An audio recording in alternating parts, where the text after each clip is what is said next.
大家好，今次個影片咧會繼續講解指數方程嘅，用 log 去解指數方程。上一個影片咧我哋講咗隔離嗰條嘅 19A 啦，今次咧就會講埋呢條 19B 啦。咁 19B 嘅題目咧就係2乘以括號5嘅 x 加1次刪括號啦，等於3嘅 x 次。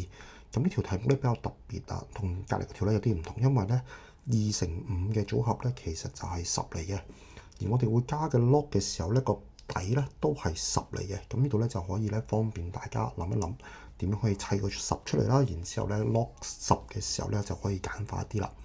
咁所以第一步會做嘅，我哋將個焦點咧擺喺左手邊個 x 加1次啦。5嘅 x 加1次咧，其實我哋可以變成5乘以5嘅 x 次啦，就令到佢哋咧個加1次咧就變成一個5乘5嘅 x 次啦。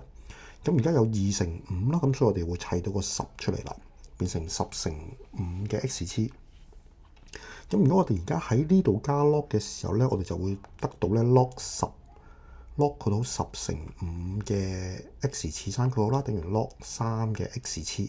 咁做嘅好處咧就係會得到個 log 10加 log 5嘅 x 次啦。咁嘅時候咧 log 10咧其實就係1嚟嘅。然之後咧，同時間我哋可以將嗰啲 x 次方咧咁啊擺喺個 log 嘅前面啦。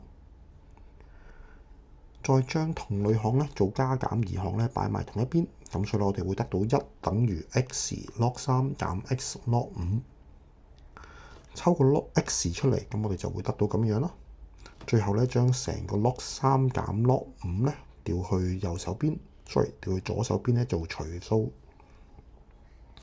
然之後撳計數機咧，我哋就會得到負4.51啦。好，呢條特別嘅地方係咧，當你見到有2同5呢個組合乘埋嘅時候咧，其實就諗辦法點可以砌到個10出嚟。然之後 log 10咧就會變咗1咧，令到你嘅計算咧可以簡單啲。